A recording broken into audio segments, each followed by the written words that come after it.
All right, hey everyone, welcome back to the Beyond the Arc podcast. We got a special guest on today. It's been a minute since he's been on, but we have Jackson Lloyd. Jackson, how you doing today, man? Doing well, man. Thanks for having me on. Yeah, of course. I'm really excited to talk some Celtics. In our last podcast we had with Yash and Gavin, we talked a bit about our contenders here. I think consensus, we all had the Celtics in our tier one next to the Denver Nuggets. If I was to pose that exercise to you just off the top of your head, is that probably where you would have placed them? Yeah, I think the Celtics are for sure the best team in the East, and I would still say they're the best team in the league. You could argue Clippers, Denver, etc., but I know people are getting worked up in a knot over the Denver loss and the Clippers loss, but ultimately through the course of the season, I feel like the Celtics have shown everything to this point that we can expect from them. And then Yeah. whether they win or not, we're going to have that answer in May or June, but I think they're really good. I think they're gonna be really good, and I think that they're tier 1, top of the line contenders. Yeah, definitely. Yeah, that Clippers game was a bit of a blowout, so I stopped watching that one. But that Nuggets game, that was some peak of, I feel like, regular season basketball. That was such a high level matchup. I'm pretty sure both teams went super short with the rotations. Aaron Gordon played 40 plus minutes. Mike Mullen didn't mess around with Zeke Naji or DeAndre Jordan at backup center. It was Aaron Gordon all the way through. And then Celtics are the same thing because their top end talent's obviously really top notch. And that starting lineup is just killer right now. And you have Al Horford off the bench. But the rest of the Celtics depth, to me, it feels a little bit shaky. But I think before we get to the depth, we can start a little bit more big picture with them, though. Overall, how do you feel about them as a contender right now? So I love the Porzingis move for them. I think that while I didn't have any issue with the core with Smart, I think that it was completely fine and understandable to make that sort of shift and adjustment. Then obviously they make the Drew Holiday trade as well, and I think that you can quibble with how often they drive and kick, and people have said that about the Milwaukee Bucks, the Quinn Snyder Jazz teams. And ultimately, that's always going to be a criticism of teams that attempt a lot of threes. If they don't win, it's going to be a major talking point. But in my opinion, that's something they're so good at. They have several guys that can, like I said, drive and kick, get a paint touch, kick it out. It's going to get a good look more times than not. I feel like people emphasize the negative outcomes with that instead of approaching it from the sense of they win 70, 75, 80% of their games. And year after year, they're in discussion for contention, making conference finals. Obviously, in 2022, they made the finals. And I just love the look Porzingis gives them both against switching, shooting jump shots, and playing with a little bit more of a kind of a mean streak crashing aspect this season. And then also against drop. If you drop the big, the pick and pop's going to be wide open. Obviously, Horford can hit some of those, but KP, he's one of the top of the line shooters when it comes to centers.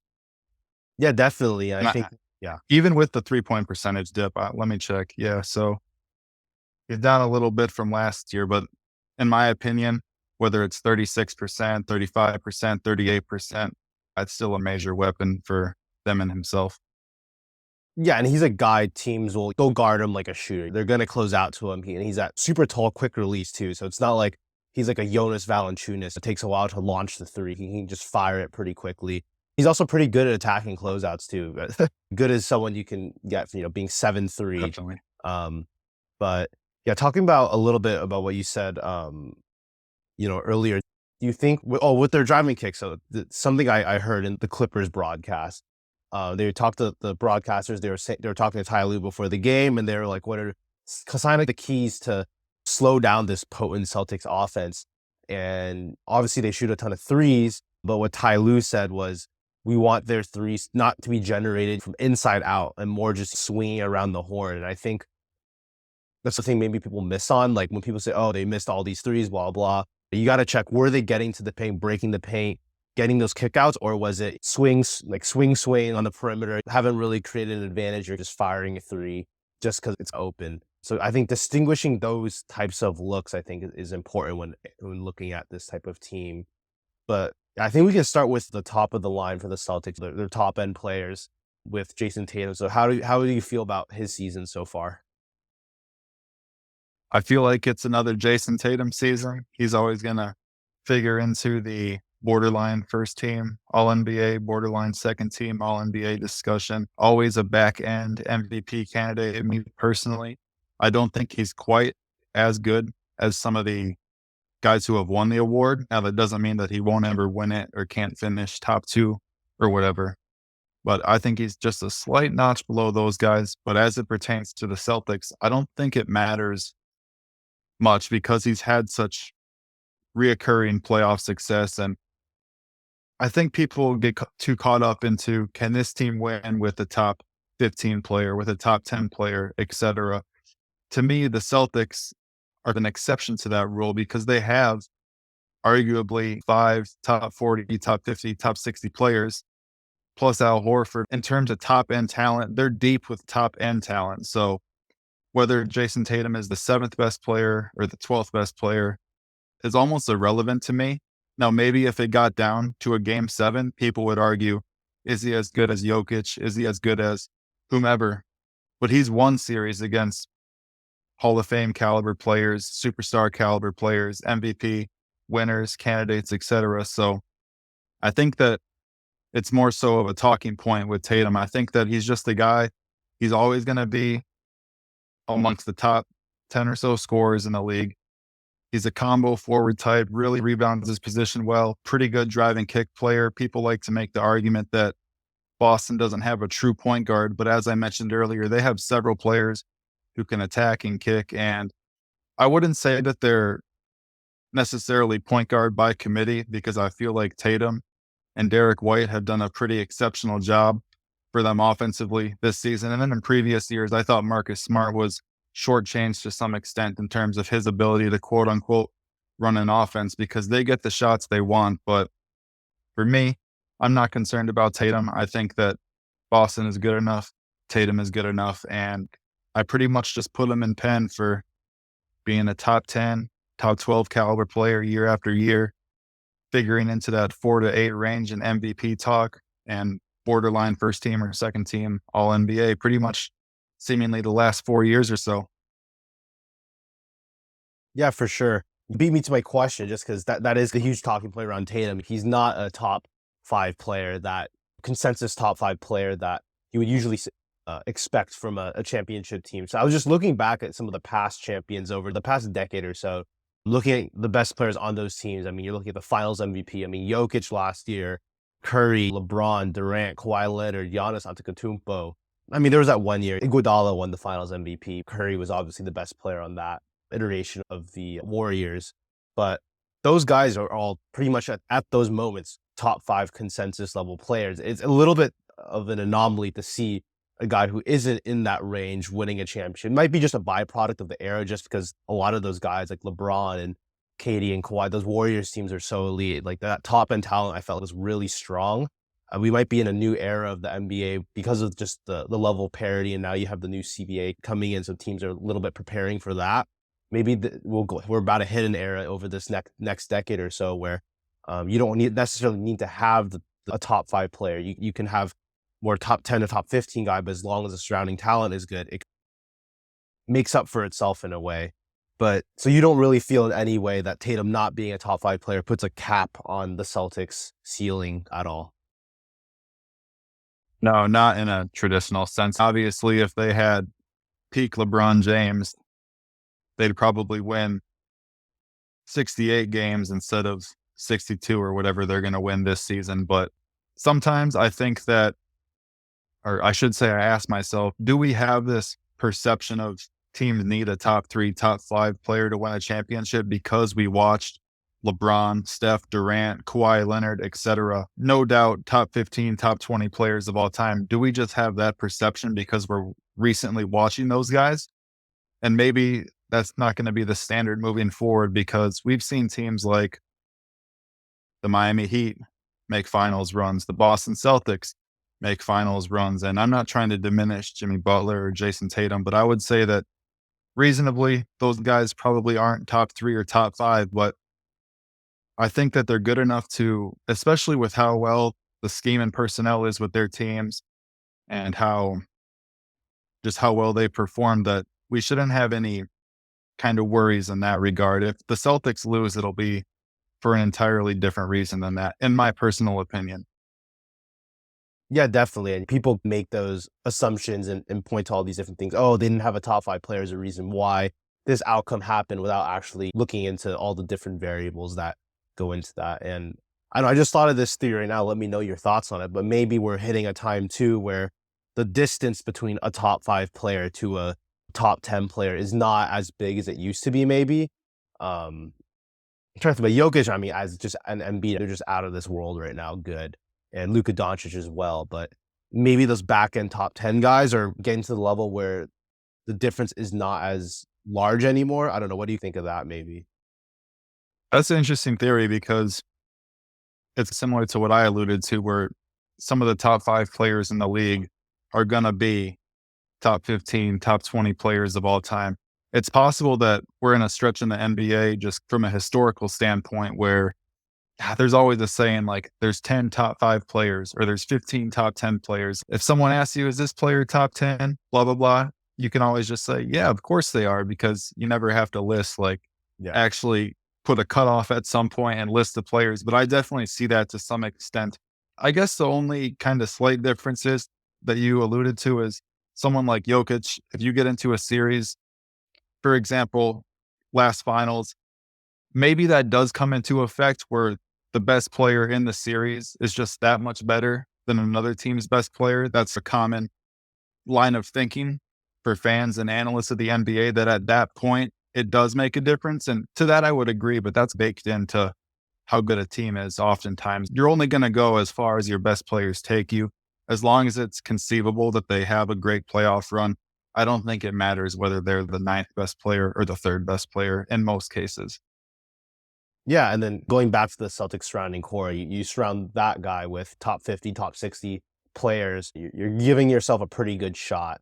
I want to talk a little bit about those other guys too: Jalen Brown, Derek White, Al Horford, Drew Holiday, Kristaps, all those guys. To me, the guy that's jumped off the page to me is Derek White. He probably isn't the most decorated out of all those guys. Holiday known as a defensive stopper. Al Horford, longstanding, really solid NBA player. Porzingis, high lottery pick. Jalen Brown, same thing. Derek White's a little bit, I feel like, the more unheralded one. If you're just looking at strictly resume, I feel for this team, he does a lot on the offensive and defensive end for them. What do you think about his role with this team and how important that is? It's funny you mention that because when Derek White was traded from the Spurs to the Celtics, I remember everyone was really excited and I thought it was a good trade. But then I was like, Boston also did the pick swap. So I like the return for the Spurs. And I'm like, at the same time, everyone, we have to calm down. My point, which is a really stupid point now looking back, is he's just Derek White. And as it turns out, Derek White has supercharged the Boston Celtics. Obviously, they went on that season to make the NBA Finals. I thought they were going to win that series against the Warriors. Again, I was wrong. But I think people get caught up. They get too caught up in his usage rate. He's like a 19% usage guy, give or take. And they say, he's a role player. He's X, Y, and Z. He's not a true star. And whether or not he's an all-star is irrelevant to me because he's so essential for them. We've hammered home the drive and kick point. We beat that horse to death.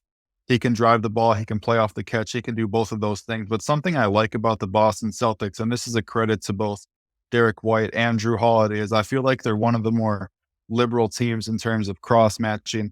Even after made baskets, if they score, they're willing to match up on the other end. For example, the Cleveland Cavaliers games, I think they were December. They were both in December, pretty close to each other. They had Jason Tatum guard Jared Allen at various points, and they're not afraid to put whether it's Drew Holiday or Derek White onto a premier scorer, onto a bigger wing, and put Porzingis on a lesser scorer or a catch and shoot player or a 3-and-D player. And I think that every team, if they could, would love to put their best rim protector on the other team's worst shooter. But it's not always that easy when you get into the cross matches, because then you think our smallest player has to guard a 6'7" player.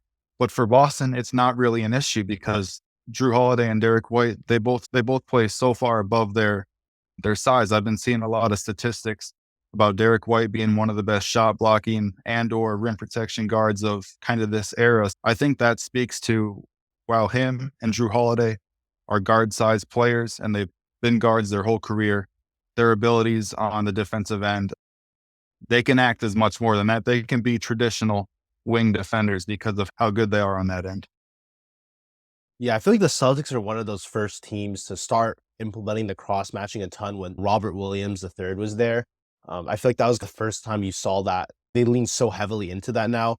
I don't know if you remember earlier in the season, they even put Drew Holiday, I think, on Joel Embiid.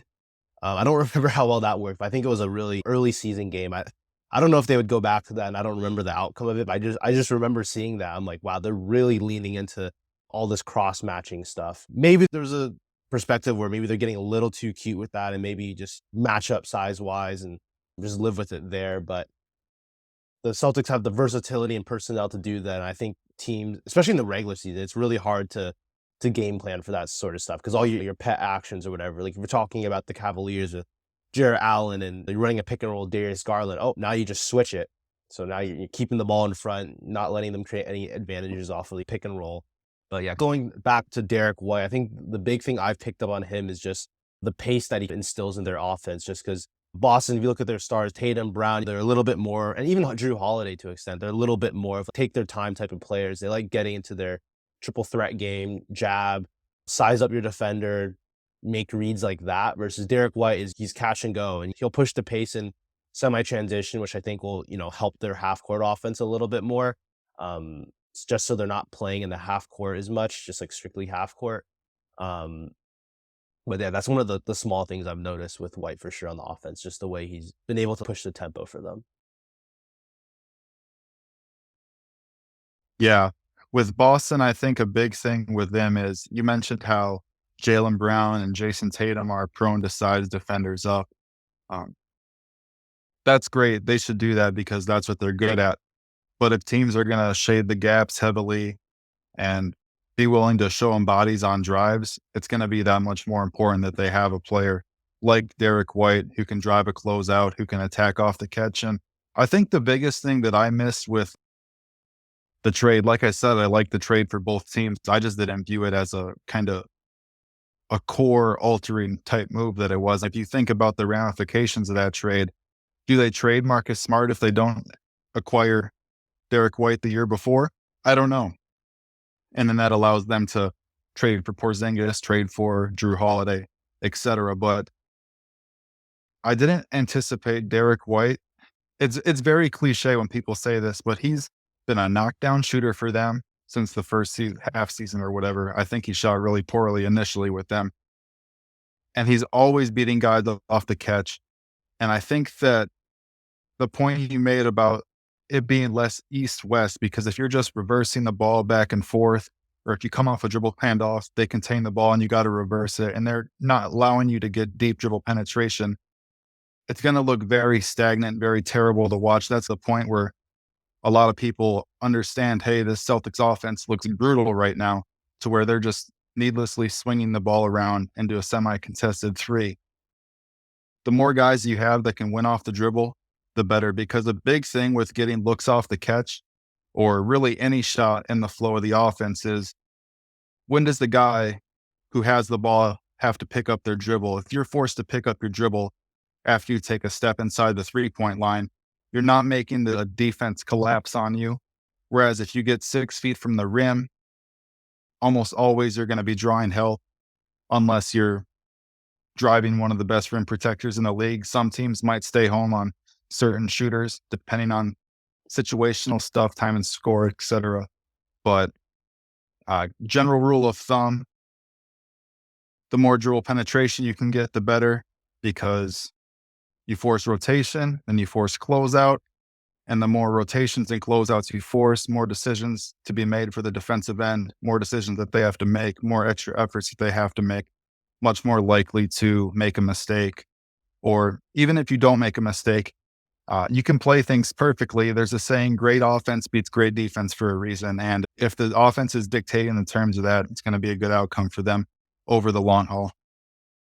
Yeah. Do you feel at all that the Celtics maybe get it? Going back to what you're talking about, Brown Tatum size up, ISO game, teams load up. Do you think the Celtics at times get a little bit too just stagnant, weak side, and just standing and watching and letting their defenders get into those gaps? I think this is. I heard Brian Scalabrine maybe mention this on their broadcast, but have you noticed any of that? Maybe that you'd like to see a little bit more just off ball movement from them. This is always a dilemma I feel like teams have. For example, the Milwaukee Bucks, they've been a very static off-ball team as well. I think it just depends kind of the decisions you want your lead initiators to make. Some teams just keep it spaced, keep it flat because they want it to be like a rudimentary driving kick if they get dribble penetration. Other teams, for instance, the Utah Jazz, they're always going to flare screen. Some teams have automatic rules with 45 cuts on the weak side. So it really just depends more or less how good of a decision you think your lead guys will make. I do think at times, if there's a criticism of the Boston Celtics, they don't always have great quick hitting actions for shooters outside of Sam Hauser.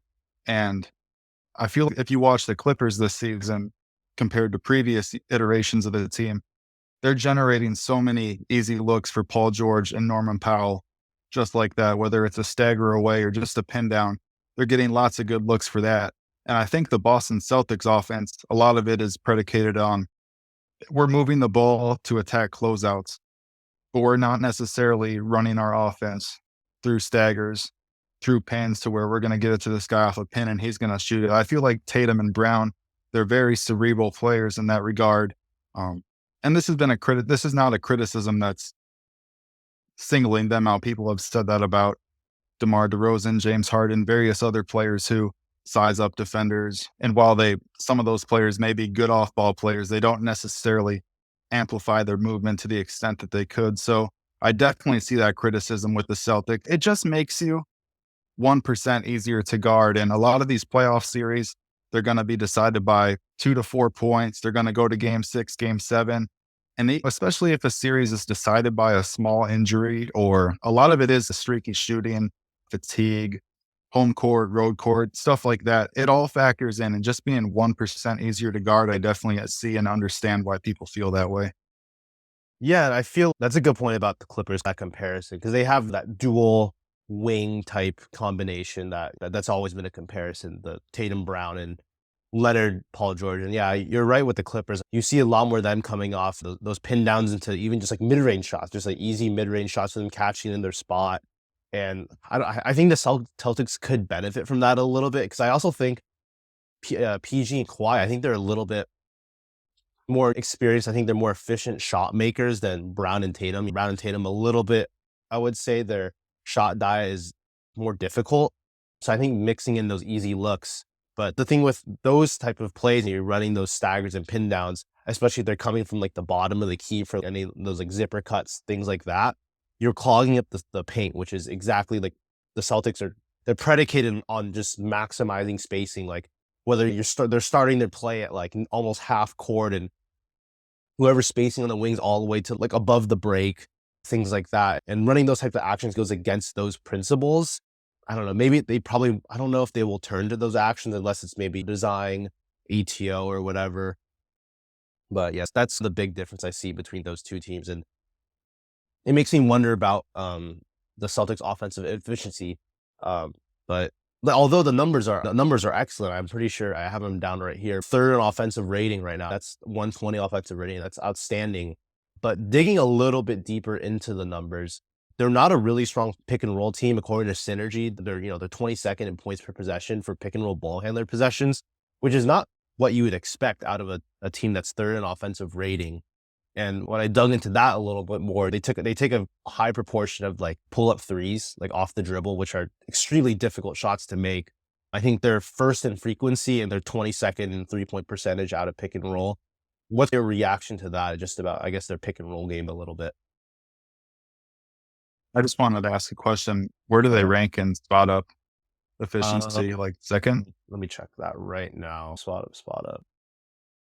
They are 50s, the fifth percentile. Sorry, I click on the see Wow, what that exact. surprises me a lot. Yeah, plays per possession. They're 13th in spot up. 13. Yeah. What's the frequency of spot up? Can you check that? Yeah, percentage of teams. They're like 22nd. But it might be something with tracking that maybe where the synergy like is missing. But that according to synergy, yeah, their spot up is, you know, That's really weird to me. yeah, that does seem a little bit off, but But to answer your question, that's the difficulty. And I feel like a lot of teams, they're in a similar dilemma where you can always, if you have star caliber players, star caliber shot makers, you always have the pick and roll to fall back on. I think teams are trying to see what else they can add to the equation now.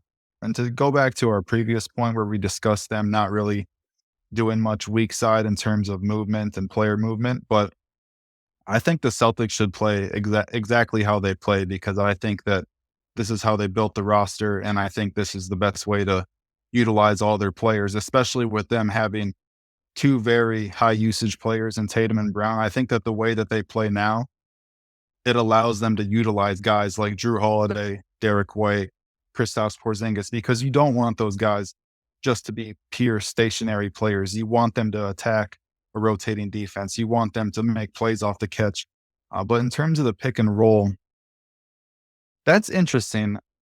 If I had to think about it, and I haven't thought about this too in depth, like you mentioned earlier, you like to spring things on the guest and get their initial organic reaction. But maybe it has something to do with Horford and Porzingis not necessarily being guys who, in the pick and roll, they're going to finish directly at the rim too often. I feel like a lot of times when they run a pick and roll, they might be doing it to get a switch and then attack the switch. At the end of games, they'll often use Tatum both as a screener and an initiator. With the Marcus Smart years, especially, they did a lot of that. So I don't know. I don't have a great answer to yeah. why they're bottom third in the league.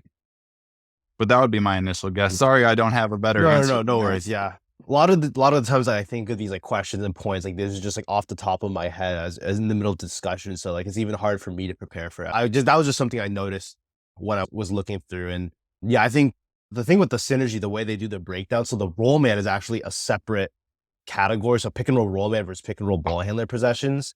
So they're actually for Oh, yeah, that's right. yeah. So for the roll man, they're I think the 20th percentile in terms of points per possession rank. And Horford's not necessarily the best roll man. They're also doing a lot of pick and popping too. They're shooting a lot more threes probably out of it, more jump shots than more teams who have the more traditional roll man. But Porzingis I think is a good roll man. They'll get to that empty corner stuff with him and Jaylen Brown especially. Them two, their combo in the 2-man game I feel like has been pretty solid this year. Yeah, I think with the pick and roll, yeah, that's a pet action a lot of teams can lean on, but the Celtics, like you said, that's not really necessarily what they're built for. And maybe there's an emphasis from the coaching staff because they play so high up on the floor that when these guys are coming off, because that's the reason why you play so high up. So when you come off in the bigs and drop, you have the pull up three as an option. You want that big to come up, but those pull up 3-point shots off the pick and roll are extremely difficult shots. So I think it was them and the Warriors, of course, that were, in terms of frequency, take the most pull-up threes out of the pick and roll, which makes sense. So you have Steph Curry, Klay Thompson. Those guys are going to pull for days, and those are elite shooters. But the Celtics, they have good shooters, but not in that way, I feel like. So maybe that's why the pick and roll ball handling is not working. But that's just what I noticed when I was watching their possessions. Yeah. Going back to the discussion about the role players, so we talked about Drew Holiday a bit here. In my opinion, I feel like he's been a bit marginalized on offense a little bit, and that's going to happen when you have this many high-level players. What do you think about his role in the offense right now? So I've had a dilemma with Drew Holiday this season because if you look at a lot of various impact stats, he's fallen off a cliff offensively. And I don't know if that's whether he's been marginalized and playing a more supplementary role and he's sacrificing, or if he's had to be in that role because of aging process or not exactly being acclimated to the team. But I'm not concerned about Drew Holiday. I think that the current construct of the Boston Celtics is good. I think that they really have 5 key crucial players. You can put Horford in that if you want a 6th, but I don't really look at him as a huge kind of component of their offense. If the ball gets swung to him, he'll attempt a 3. If he pick and pops versus a drop, he'll take the 3, but much less post played for Al Horford than 7 years ago. Completely different time in his career. Sometimes I feel like he's just they're waiting to unleash him in the playoffs with some of these games because he's only started about a third of their games. Let me double check.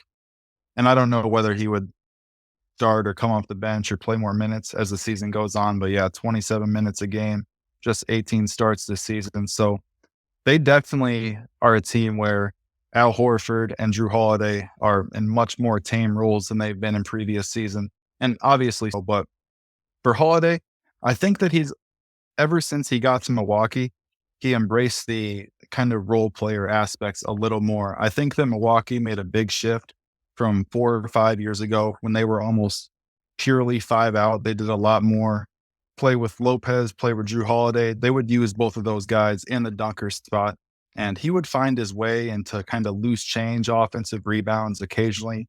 He'd squeak in the crack and get a dump off pass and finish. And I think that he's had to embrace that on the offensive end with the Boston Celtics.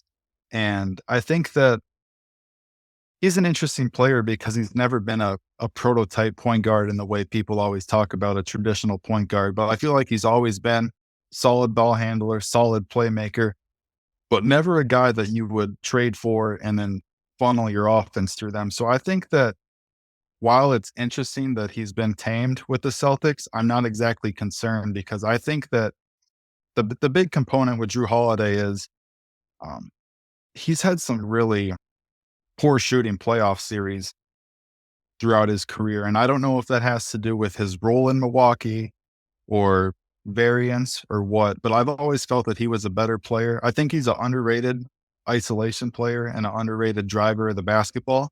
But I always feel like at times there was a little bit too much dip on his chip, and that when he was able to simplify things and just attack either straight line or just come off and get right downhill, that was much more better suited for his game than having to side guys up late clock, be a lead initiator for Milwaukee when Chris Middleton had various knee injuries. And we'll see.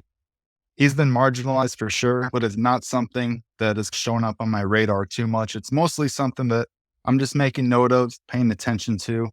And unless it's something that teams capitalize on against them in the playoffs, I'm not too concerned. Yeah, yeah, I totally agree with you. It's just what his role is going to be. And you're right about the poor shooting performances as well. He's had that in the past where it's just nothing's really fallen from it all. Just weird how that worked out. But you even see a little bit this year. At some point, something has to give when you're guarding this level of offense. As a defense, you have to give something up. And a lot of times, like how the Celtics put Porzingis on the weakest offensive player, teams will do that to Drew Holiday. They'll put their center on Drew Holiday. That kind of works against his game because he wants to get to the basket and drive. But when you have a bigger guy on you, it's a lot harder to do that. And he's not really making, he'll shoot threes, but that's not really his thing. He's not as good as that. So I think that's something to keep an eye on, just like how teams are going to, with Holiday on the floor, with how important he's on defense, on the offensive end. What's the trade-off there? Like how are our teams going to take advantage of him on as a defense when he's on the offensive end? So that's just another thing to track with the Celtics. But I think his defense, of course, just with the amount of guys he can guard and just with the level of strength he has, the level of feel, guarding bigger guys, guarding smaller guys. I guess maybe a little bit like he's probably better at guarding up than guarding down, like those quicker guys, I would say. But overall, obviously an elite defender for sure. What do you think about Jaylen Brown's role on this team if we're shifting over to him? It's funny, every time you watch him in those first quarters of any game he plays, he just goes ham in those first couple minutes, just taking whatever shot. And sometimes they fall, sometimes they don't. But yeah, what are your overall thoughts on him? I feel like he's a player who's suffered from being a tremendous player, but whether it be the contract he's paid or the result of the Celtics seasons, he's always been viewed in a lens of being not quite good enough. And going into this season, I was really curious how Jaylen Brown would fit in because he's one of those players, to me at least, where he's not going to fit in. He's going to push himself in, and the team is going to have to work with him and work around that. And another cliche answer, take the good with the bad or the bad with the good, because it's mostly really good. I think that he's a really gifted shot maker, really strong. He can get a 45% look for himself whenever he wants. And He's one of the best downhill players in the league. He's towards the top of the league in transition scoring. I think that he gives the Boston Celtics a different look if teams want to play games with cross matches or switch themselves into oblivion. If you get a smaller guard on Jaylen Brown, he can really punish them. Um, but as with everything, Jaylen Brown is one of those players that's going to have to answer the question come playoff time. I think he's honestly played really well.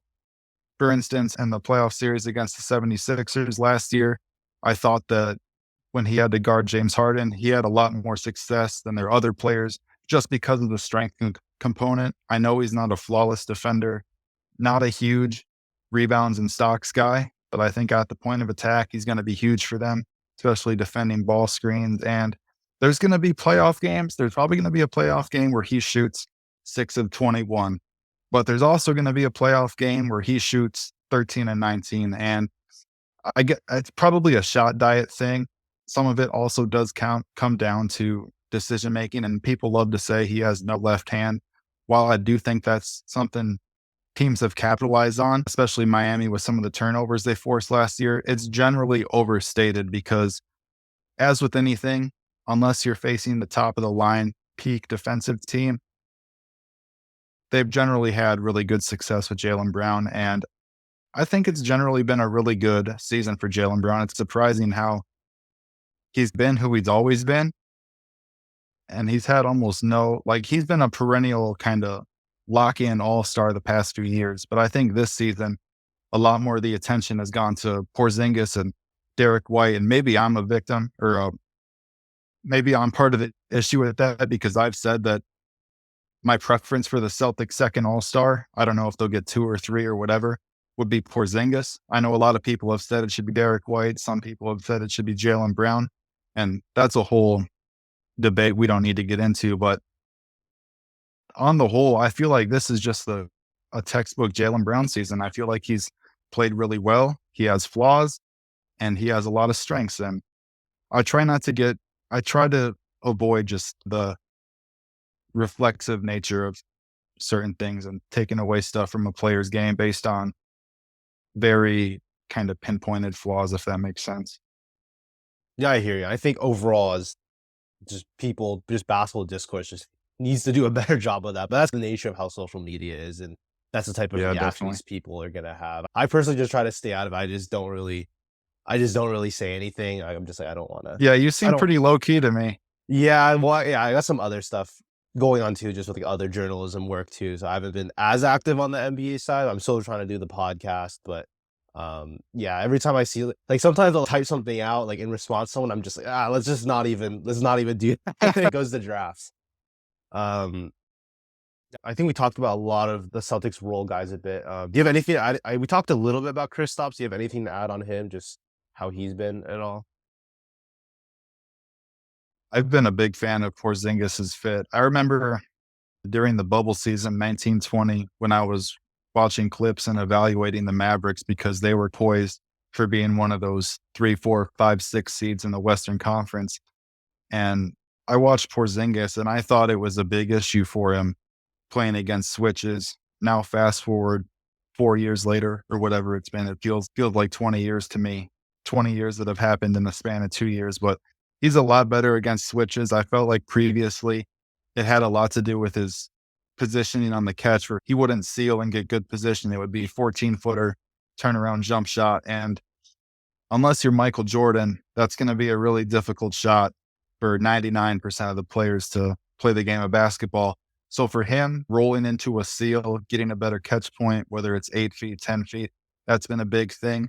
I think that he's gotten past health issues. He's always been a really good rim protector, but I think, not to compare him to Rudy Gobert, but those guys, I think they get shortchanged a little bit how well they're moving right now. And I think that it often gets under discussed. Those guys aren't moving at peak performance, how it can become an issue at times. For instance, people pointed to Gobert's health issues last season that dated back to international ball, but that's again a different discussion. My underlying point is I think Porzingis has been great. I think that he's improved on the offensive end, and I think that he's had some low points defensively. I think that it was the JJ Redick podcast. He might have said how he wasn't playing well enough in some of those Clipper series, and he even got divested mentally. I think that he's past that point in his career. I think he understands how he can help this team, and I think that he sees that in some ways he's the missing piece to a core that has been a perennial contender, has been right there many times, but he gives them a completely different dimension than they've ever had.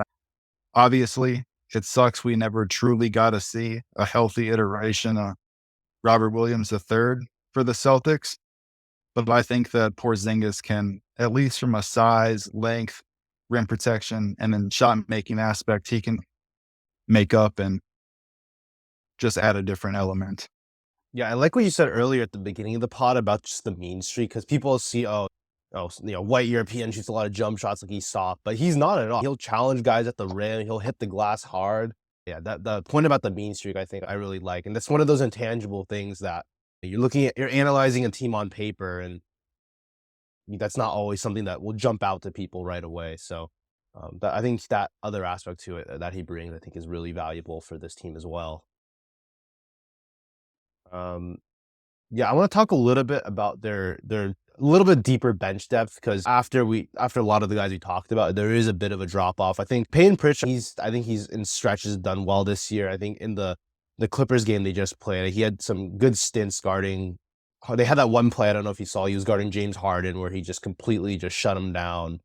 I don't know if you remember that possession. Then he kicked out the Amir Coffey drove on Luke Cornett and he just made the contested layup. But I think Pritchard probably guards probably better than what people think. But of course, him being 6 foot, maybe under, that's always going to hurt him. I think Hauser's good, but probably better defensively than people give him credit for. But once you get to the end of the bench guys, you're getting to some more minimum signing guys. And those guys at the end of the day, they're good. They have their certain skill sets, but they're limited.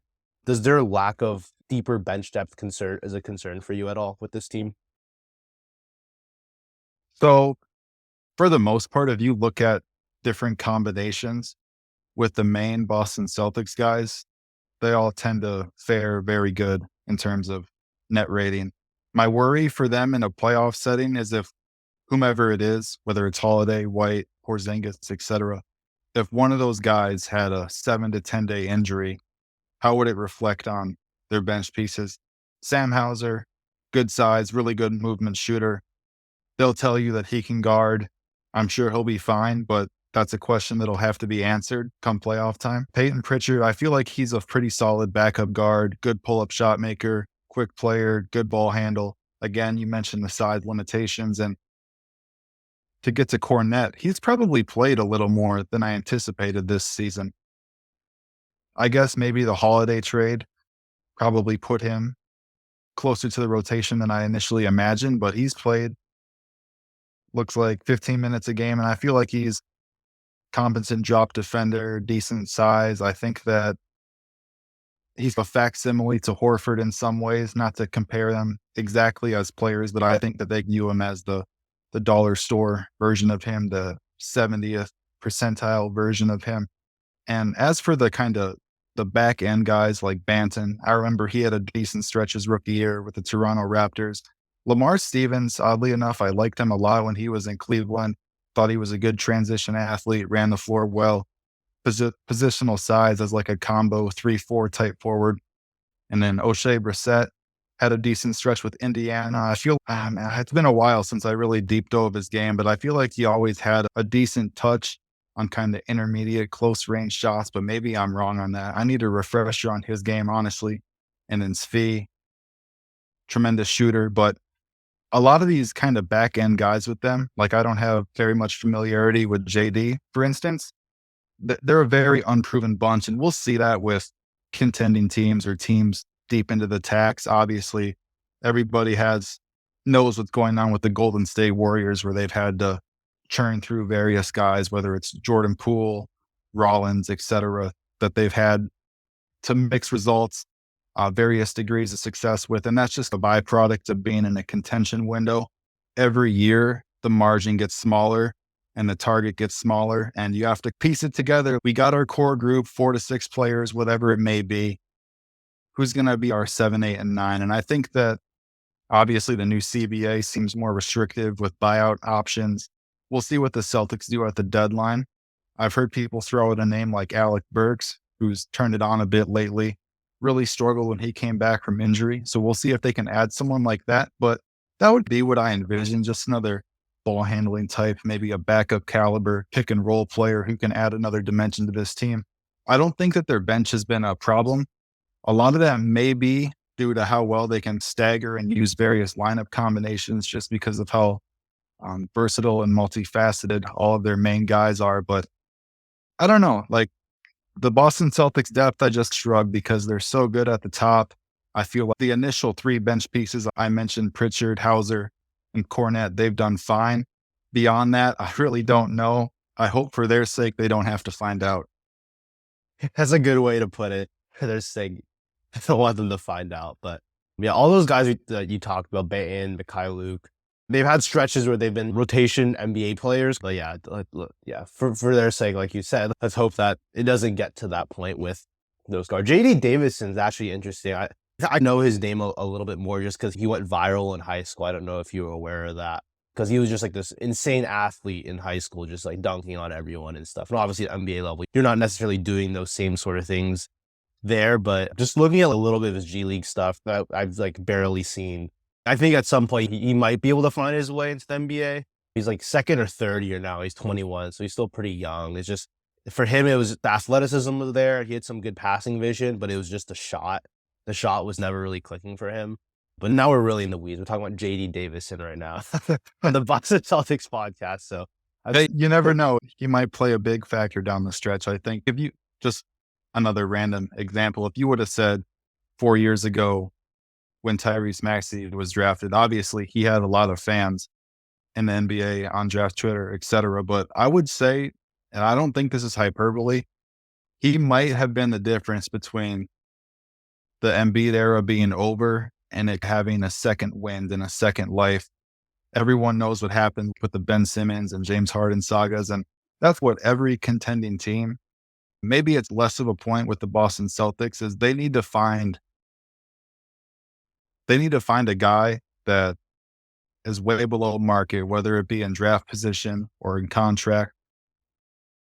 To their credit, I would say Derek White checks a lot of those boxes just in terms of a home run move that keeps the ball rolling on your title window. But there's been crazier things that happen with contending teams. For example, I remember in 21-22, Gary Payton II was on the roster bubble with Avery Bradley, if I'm not mistaken. yep. And I think he had a groin injury even. And it was a whole thing where I think the Golden State veterans wanted to stick with Bradley, but the team liked what they saw with GP. And it just shows you it's cruel and unfair for some of these kind of back end guys, how talented some of them are, just what it takes to get an opportunity. And especially on deep contending teams, it's not a player development league, it's a results based league, for better or worse. Yeah, that's a good example of the Gary Payton. Because imagine if they had Avery Bradley, who I don't think ever played in the NBA after that training camp, pretty much. And Gary Payton now is on a 3-4 year deal. I know he's been hurt. Really valuable piece in that championship run they had. Yeah, I'm trying to think anything else we want you. Is there anything else you want to discuss about the Celtics? We've talked about a bunch of different things now. Is there anything you want to get off your chest about them? No, I'm pretty content with where the Celtics are. I think that it's going to going to be interesting to watch them. I think a lot of teams are starting to mimic a style similar to the Quinn Snyder Jazz teams where they have several players who can drive and kick, attack off the catch, size at the 5 spot. And a lot of teams that shoot a lot of threes, people will point to as an example of why you can't win or you have to play a certain way to win. And while I think you do have to get to the rim's always most important. Everyone knows the points per possession at the rim and on free throws, etc. It's going to be exponentially higher than any jump shot. But I think I want to watch this play out because something I appreciate and respect with the Celtics is they haven't made panic-based moves. A lot of teams, they'll let results go for 2 or 3 years, and then they'll make a substantial move. And maybe people will say that's the Marcus Smart trade. But I feel like they've constantly been a team who's left no stone unturned with this core. They've brought in different pieces, trying different stylistic players at the 5, like Robert Williams, KP, etc. And I wish there was more of that in the NBA because they're one of the few teams that you can say have a continuity aspect to them. A lot of teams, whether you make a move at the deadline or right before the season, I think it compounds any health issues, any familiarity issues. And we saw with the big three for the Brooklyn Nets or this year's Phoenix Suns, and there's countless other examples. Even if you're relatively healthy, if you have one guy who's hurt, it can be a big kind of,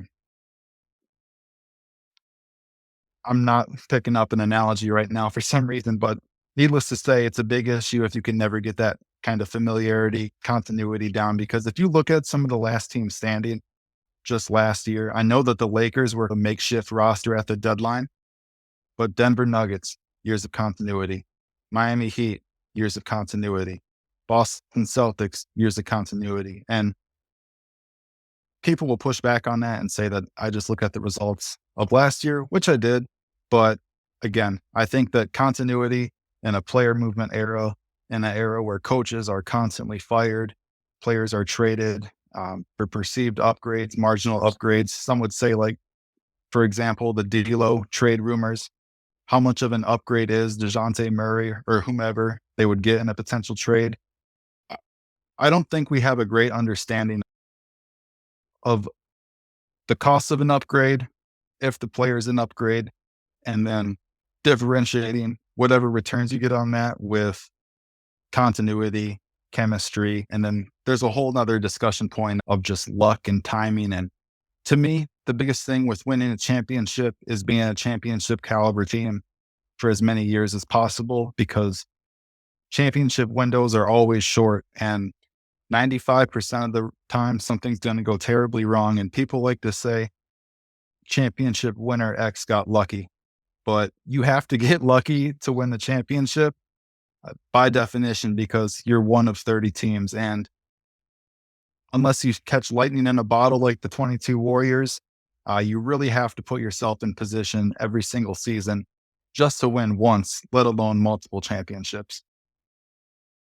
Yeah, I think your overarching point about you have the results, but let's look at the kind of the process that goes into that. I think is something that I think everyone could do a better job of, instead of being just reactionary. And also with your DeJounte Murray D'Lo point, just like how much of a difference is DeJounte Murray on a team versus D'Angelo Russell? Like, I don't know. I don't feel like the gap between them is that insane to the point where you need to attach assets to D'Lo to bring in DeJounte Murray.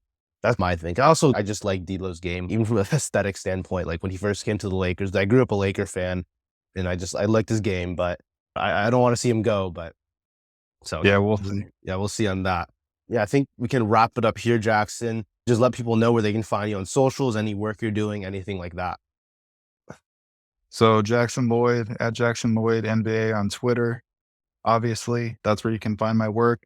Sometimes I post articles. I just link those on Medium. Sometimes I post clips on YouTube, post clips on Twitter, do video breakdown on Twitter. Anything that I do, you can find on Twitter.